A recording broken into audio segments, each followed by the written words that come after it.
Hey, coming up on the drone economy today, we have AirCar's flying car. It completes its initial flight. Highlights from the new DJI MINI 2. Security drones from Easy Ariel. And what the Tennessee Valley Authority is doing to reduce its work hours from 470 hours to 10. We're back. The drone We're, economy is back. the drone economy is It's a back. new We're world. yes, There's a new administration coming. yeah, and new things are happening. For That's right. instance, this week I saw that in there's where did I see this? This was just opening up this thing I saw about flying cars. Yeah. UAS Vision showed that there's a AirCar that I don't know if you saw this thing. It's actually it looks kind of weird, but it's an actual car. It looks like a road car that has wings, and their whole theory for this that they tested is that you can Can you share your drive. screen?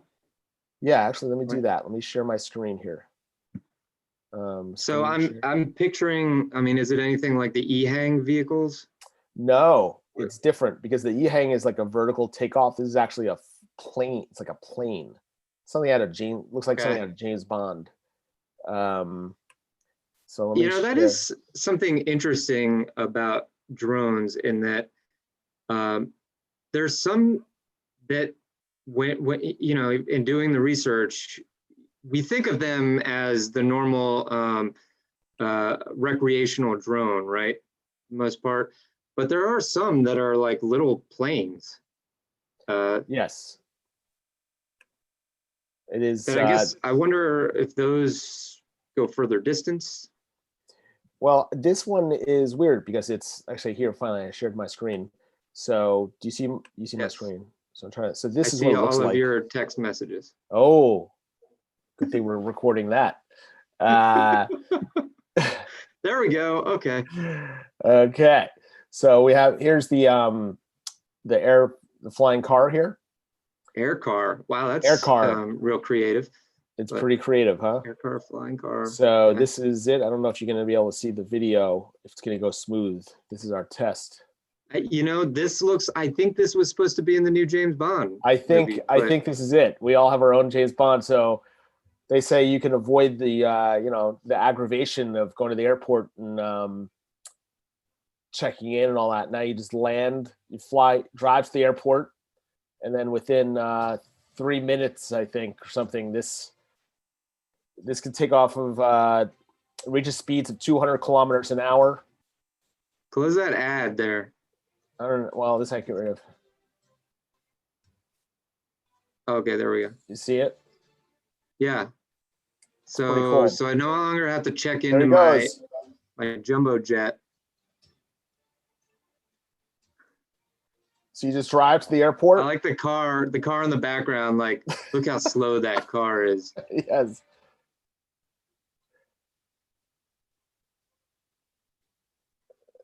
Okay, It's pretty cool. so it literally drives on the runway.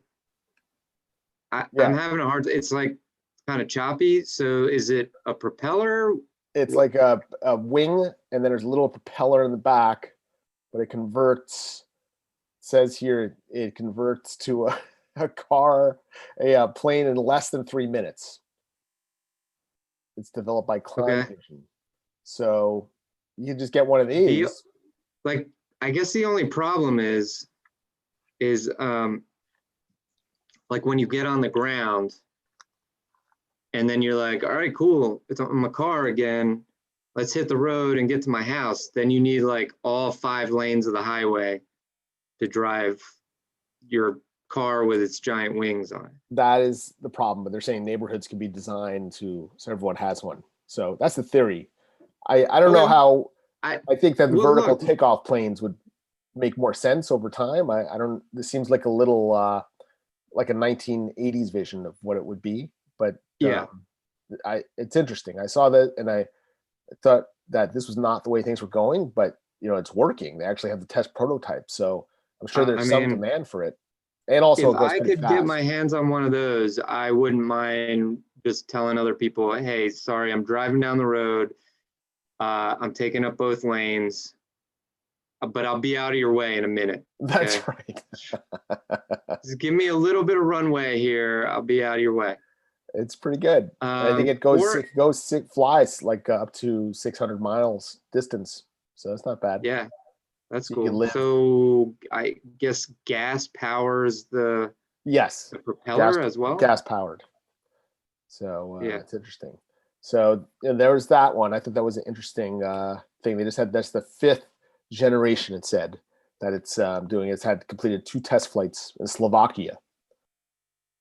So we'll Man, they got see. things That'll going be on heading over to a there. neighborhood near you. Um, Yeah, I mean, I think it could work if the wings were detachable. Yeah, uh, just pull them right yes, off. yes. Hey, hold on, guys. I gotta attach my wings and we'll get going. Hopefully the Now, wings don't detach in midair, but um, yeah. so the next thing that came out, this was a big thing for this week. So DJI, DJI is the biggest drone manufacturer in the world. They make 70% of them, and then by far the biggest consumer one.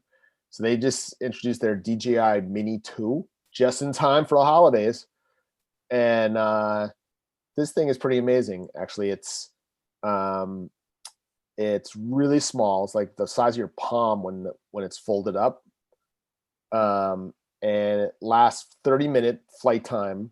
So it's really small, but it could go in pretty strong winds. I think it's like up to 26 miles an hour that could float without trouble. So there'll be a lot less crashes. So you just have amazing control with this thing. Really lightweight, and the 2 versions, I think it sells for 600. Actually, the base one is 500. The next level is 600, I think. And I Yeah, can so what does show this thing do? It carries a camera on it, or carries the camera. It's like a standard like consumer and semi-pro. A lot of pros use it. Drone. It's just what everyone dreamed the new generation of the drone would be. This one I'm going to share as well. Um, it is cool. I actually saw this. I'm like, I want one of these things. You yeah. know, and actually it could go really far. I think like miles away. But the only trouble is with the law. You still can only fly drones within eyesight. You can't Yeah, fly a within line drone, of sight. Right. line of sight. So this is what it looks like. The software and the app and the control are just so fluid. From everyone I saw testing it, it just like was a dream to fly around. And the video is 4K.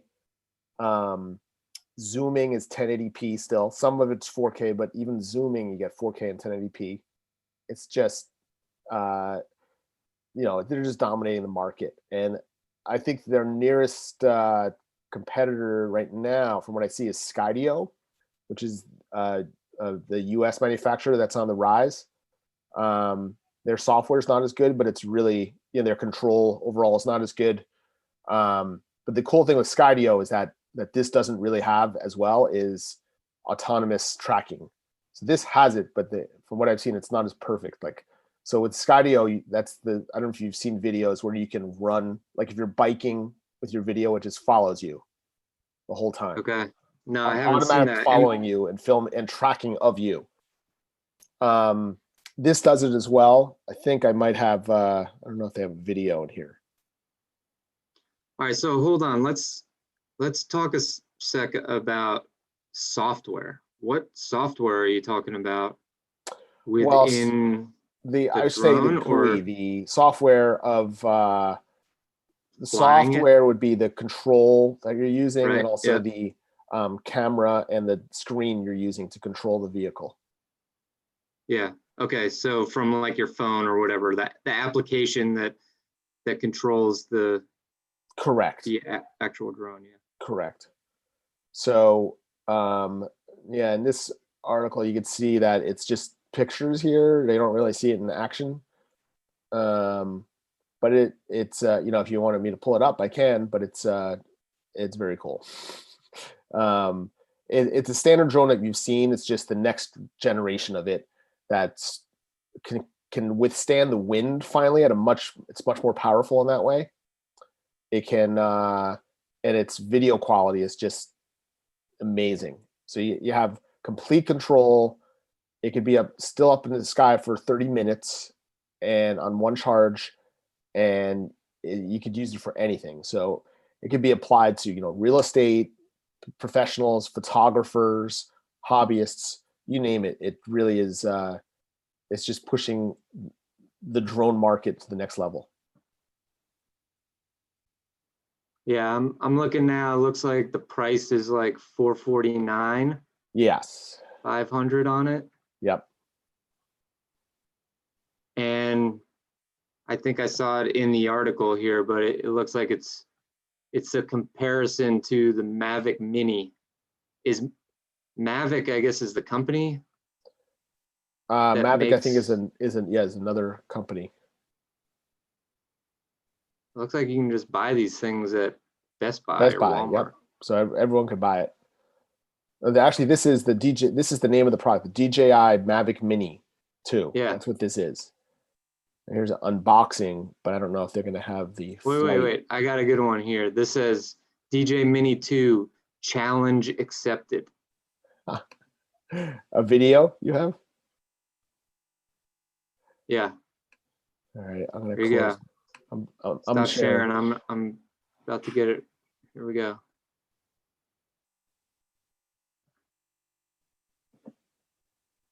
I'm interested to see this thing. All right, here we go. Well, things are flashing on your side. Oh. You got flashiness. Red? No. Are you sharing? I'm not sharing now. Here it comes. Oh, okay. Can you see me? I see you. And I see the screen now. All right.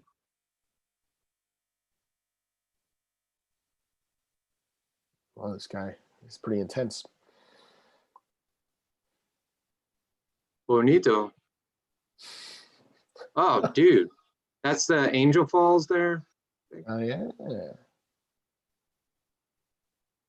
Next vacation. Yes. So this is all, okay. See, that's an app on the phone. It looks pretty portable. Yeah. I'm trying to see where they're going to show the thing. Oh, there's the unit.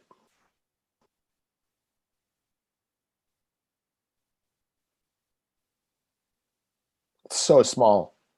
And it's really small. So you can put it right in your backpack, even in your pocket almost. And then and there's just great control. That's right. Now the thing I'm not 100% sure is I've heard some not great comments about their tracking. Like I don't know if they really have the full auto tracking that's like the Skydio, where you could bike away and it just follows you. Say that again. Whoa. Like, where it's just autonomous, where in a sense that it locks on you. So you set it to lock on a person or a place. And as soon as you start going on your, say, bicycle or jogging, it will automatically just follow you the whole way and just record you and move with you from the sky.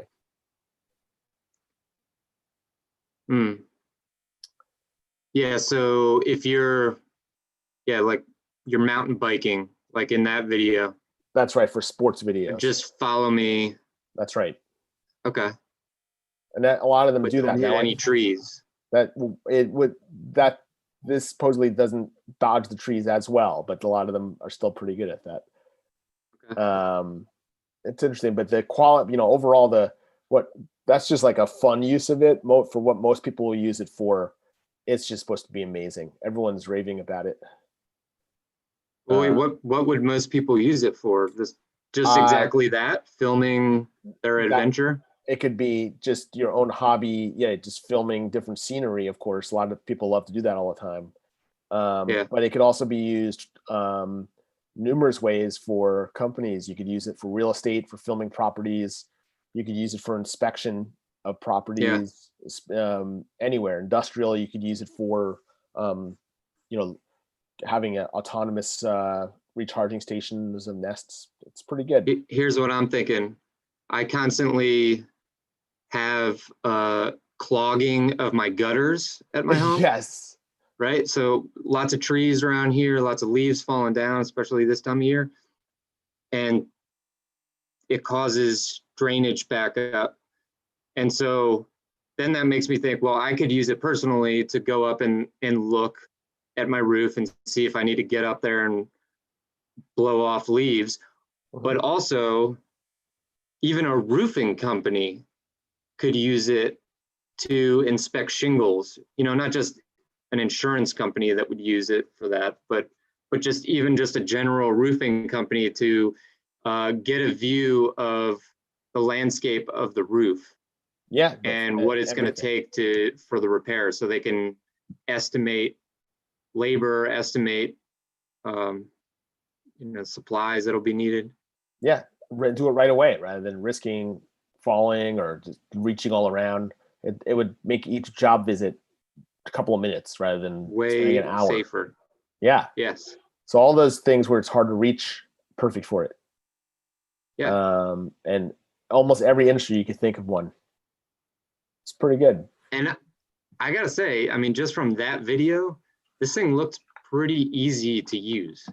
Yeah. I mean, it looked like driving a remote control car or something. Yes, that's right. So didn't the dude like hook his phone up to a base, and then the base had the controls on it, and he just used his phone?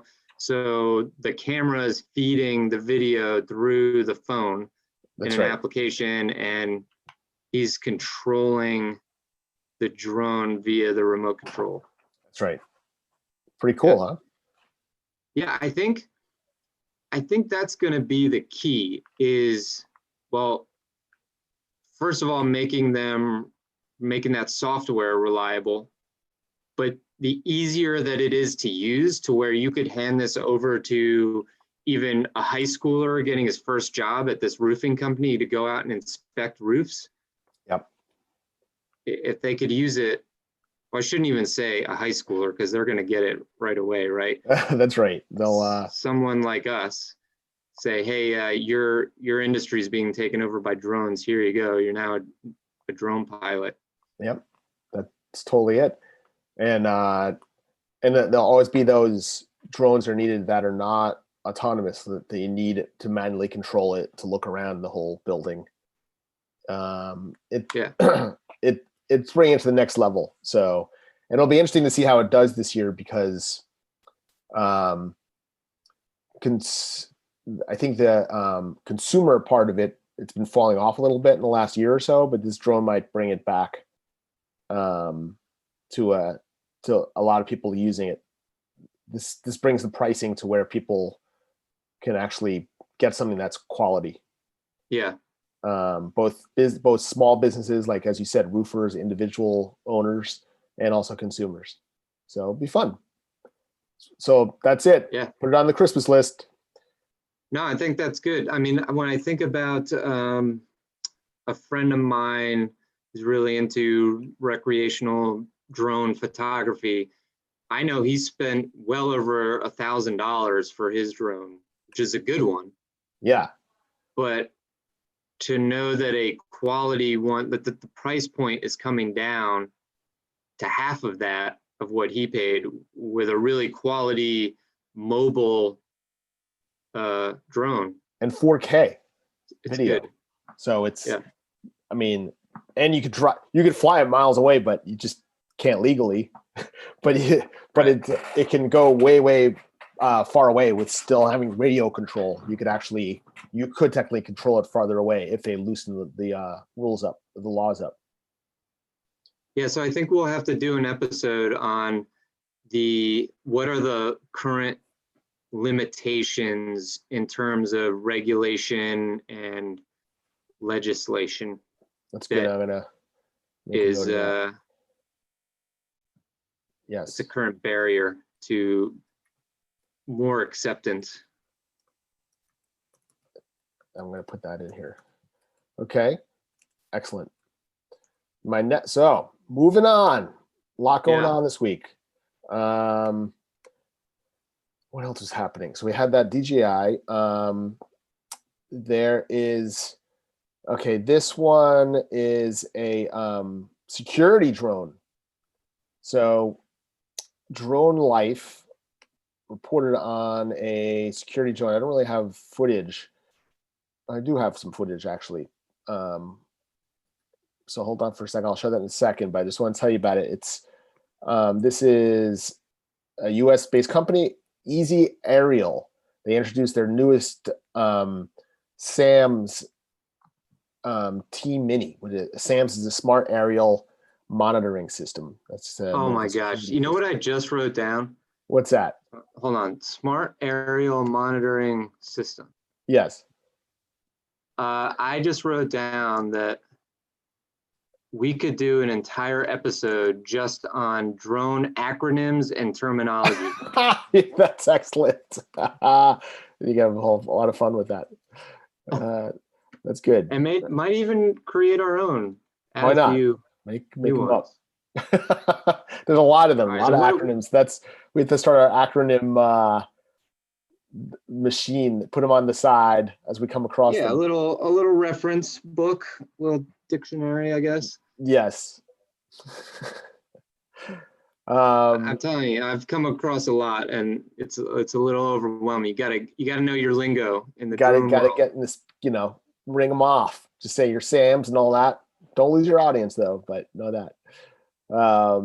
Well, this SAMS T Mini provides constant eye in the sky surveillance. So it's only 35 pounds, and it actually can carry 7.7 pounds of payload. So I guess different gear you can put on there, and it is military grade, so it's like really rugged, and for rough environments as well. And I think it's meant to be in areas where you can't really have personnel there all the time. So I don't have much more details on it, but we'll show the video. I'll put the video over this as we're going. I think I might have. Give me a second here. They might have a video to show you. Yeah, I'm not catching anything with SAM's T Mini. Not looking it up. Can't find it. Yeah, I'm getting mini iPad minis, Nest minis, cinnamon roll minis, Sam's Club minis. Sam's Club minis. All that fun stuff, huh? Let me get this. Hold on. Easy Aerial. All right. Let me try to share. I'm going to share. Ready? I'm ready. You see my screen? Yeah. I also see your background, QuickTime Player. Securing a perimeter. That's right. Always meant boots on the ground. I can't hear it though. Easy Aerial is revolutionary. You can't hear it? Whoa, that container opens itself.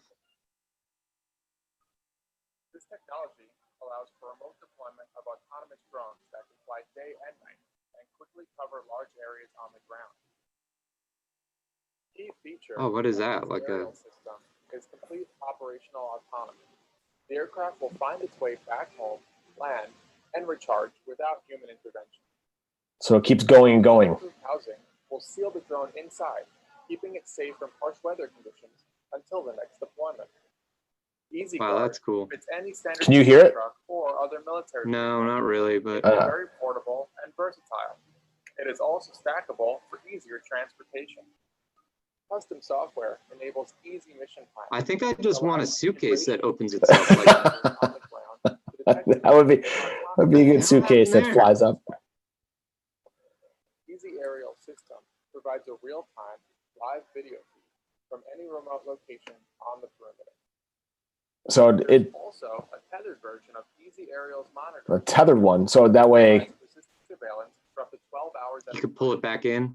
Well, the tethered one has power going to it from the ground through the wire, so it doesn't need to land. Like the other one can only fly for 20 or 30 minutes or something, and then it has to keep going back to recharge. but the tethered one can sit up in the air for 12 hours. So it just constantly gives you security for the area. If it's, tethered, it's just attached by the wire. Right, but how does that? Oh, is there battery power flowing up there? Yeah. Oh, I see. Okay. Yeah. So it's like it's plugged in basically the whole time. That's all that means. But it can't go. It can only go so far. It's really just, it allows you to have an sky view of the area. Right. But it's, it seems like the main thing of this is that it's very rugged and it's good for rough environments that you want to monitor all the time. And rather than just having a security camera static, you could move around to look at different locations. Yeah. So let's think about that. That could replace your normal security cameras or even your security guard. Yeah. At a lot of places. I'm thinking schools or Yep. shopping centers. Yep. I mean, your house, anyone approaches your house, you have the thing fly out and say, who goes there?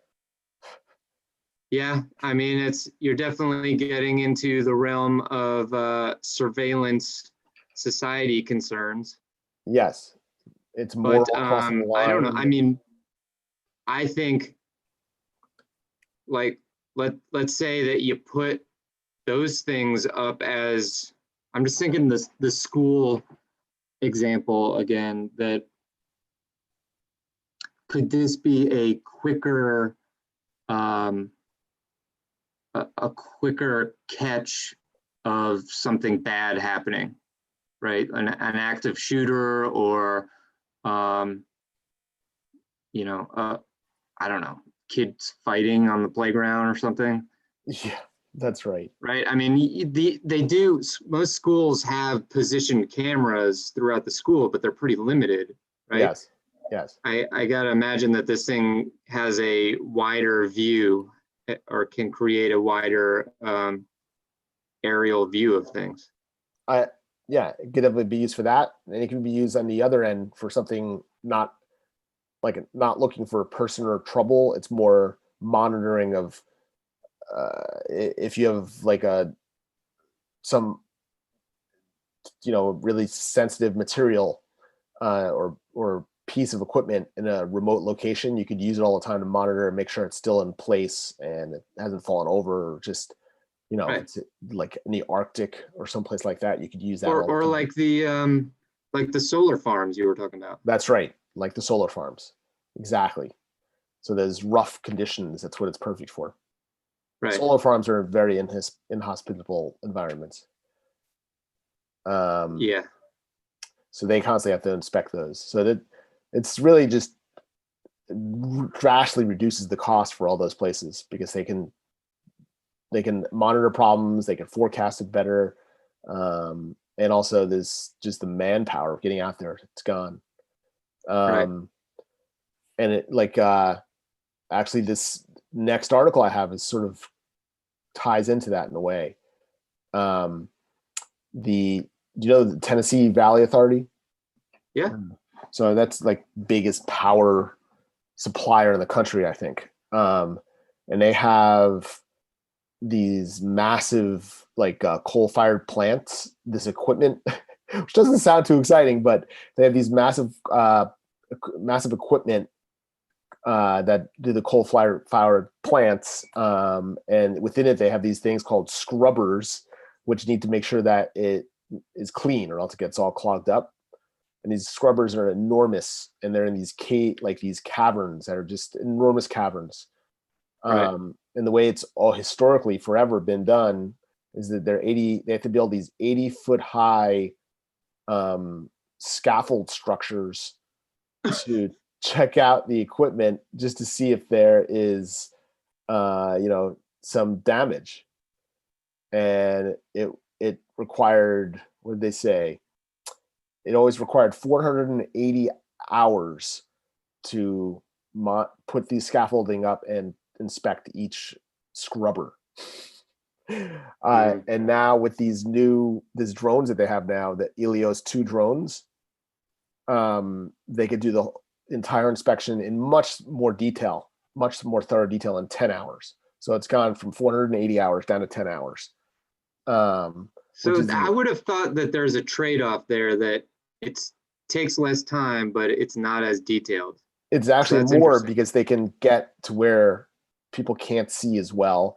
And also they can take the imagery they could have is everything from thermal to just like different types of views, and that they could have stronger mapping to lay over it to see how it's deteriorating over time. So it's just bringing it to the next level.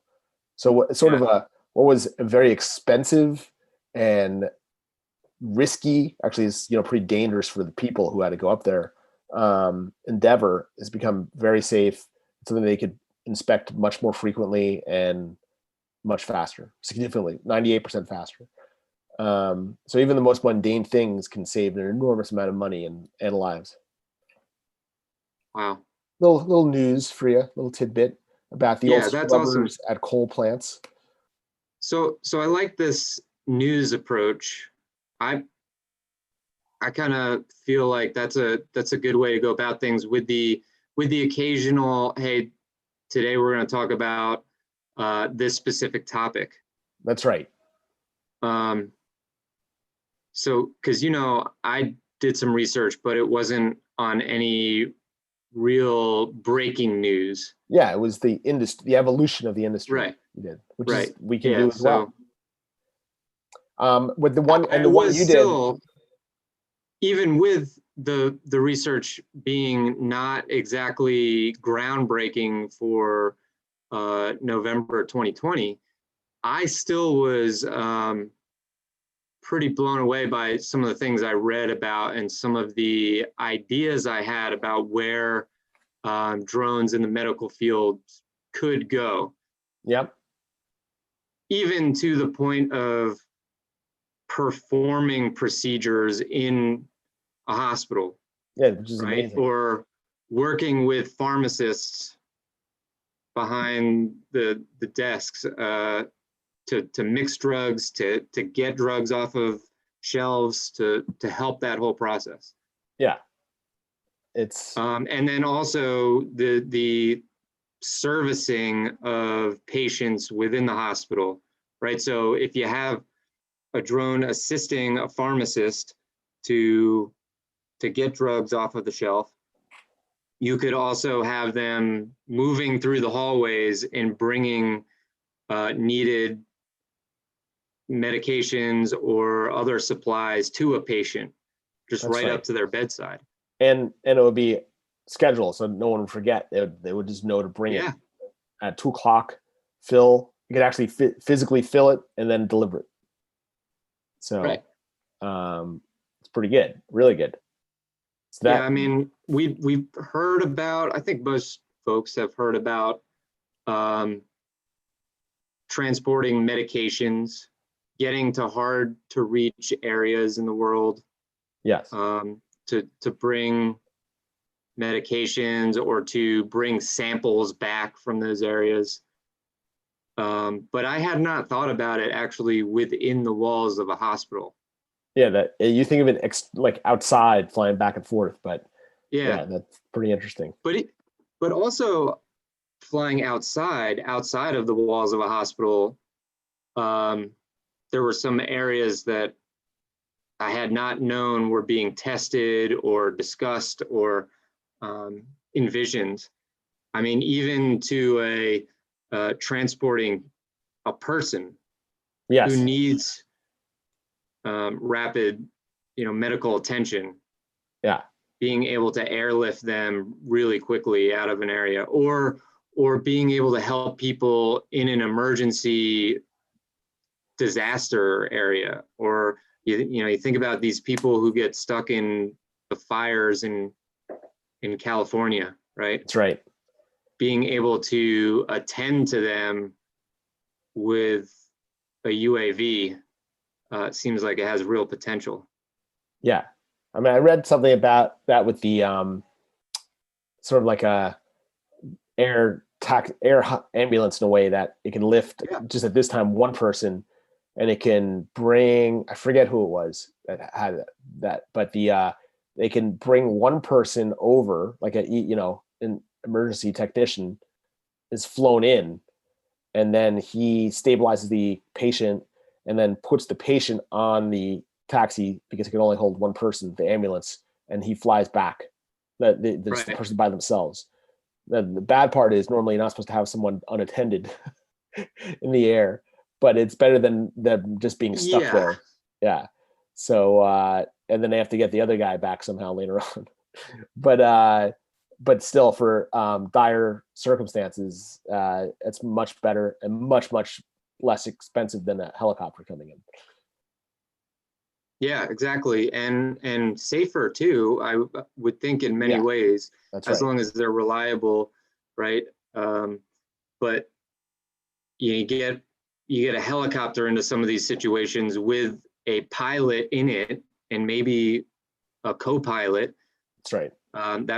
That puts those two at risk as well. Exactly. But yeah, you know what I read a lot about was defibrillators. Yep. On drones that could attend to someone really quickly, and then like telemedicine, so the drone with the defibrillator lands, and someone could actually be communicated to through the drone communication device, and then talk this person through how to use the defibrillator. That's amazing. And then it probably could be, if they have that deployed all over, they could be somewhere within a minute. Yeah. That's amazing. I could see that being put in all over the place. Yeah. So as if you can get the telecommunications functioning within the device, and then even a screen. That's right. So say, okay, now position me so that I can see this situation. Okay, here's what you need to do. Grab this off of the drone at this place and use it in this way. Yeah. And I could see that being, the same way there's alert boxes all around cities that could be like just defibrillator stations all over, where it's just a drone and then it flies off as soon as someone calls 911 at a location. And it can hone in on that person's phone. That's I mean, you could almost see it as like a mobile first aid kit, right? So not just a defibrillator, which is a pretty serious situation that you're attending to, that equipment would attend to, but it could also store like EpiPens, right? Or anti-allergy medications. Yep. That's right. Yeah, it could have anything like and the EpiPens all over. There's so many things and that speed and lightweight small things are just of the essence, and now they're possible now. You can think of anything, and suddenly just a drone application could be put to it, and there's probably just a fraction of them are being applied right now. It's crazy. Yeah, you're right. Just crazy. You're right. I mean, that is the thing about this, and why you and I are so interested in talking about this, is because every avenue that I feel like we go down, it snowballs very rapidly into like, wow, this has a lot of potential. Yeah. To expand and to grow and to become very prevalent in our lives. I like it. Endless things to talk about, both ideas, like in looking at what you just did with the with hospitals, and then also new developments all the time. It's good. Yeah.